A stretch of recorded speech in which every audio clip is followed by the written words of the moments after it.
प्यारे दोस्तों, क्या आपको भी समास पहचानने में डर लगता है? तो आज सिर्फ 1 सेकंड के अंदर हम इस जादुई कविता के माध्यम से समास को बिल्कुल आसानी से पहचान जाएंगे। तो देखिए, हमारी कविता है, द्वंद्व में और छिपे, दिगु में गणना यानी नंबर या गिनती आवे, कर्मधारण में विशेषण या विशेष, बहुब्रीहि में तीसरा पद धावे, अव्ययी में पहला पद प्रधान, तत्पुरुष में कारक चिन्ह छुपावे। अब आइए एक एक को बहुत ही आसानी से समझते हैं। पहला है द्वंद्व समास।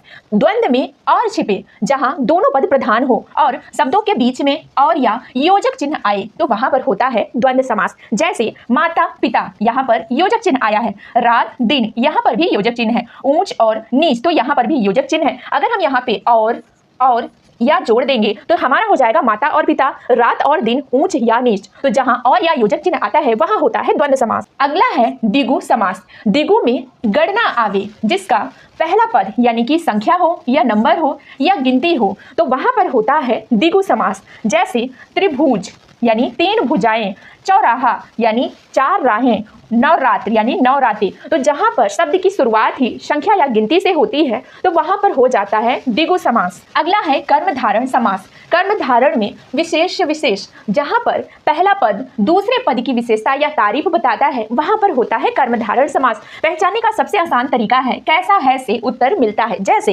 नील कमल, तो कमल कैसा है? नीला है। वैसे ही चंद्रमुख, मुख कैसा है? चंद्रमा के समान है। तो जहां पर कैसा है का उत्तर मिल जाए वहां पर आंख बंद करके लगाना है कर्मधारण समास। अगला है बहुब्रीहि समास। बहुब्रीहि में तीसरा पद धावे, जहां कोई भी पद प्रधान ना होकर किसी तीसरे भगवान या विशेष व्यक्ति की तरफ इशारा करे तो वहां पर हो जाता है बहुब्रीहि समास। जैसे लंबोदर, अर्थात लंबा है उदर जिसका, तो क्या हो जाएगा? गणेश भगवान। दशानन, 10 आनंद वाला अर्थात रावण।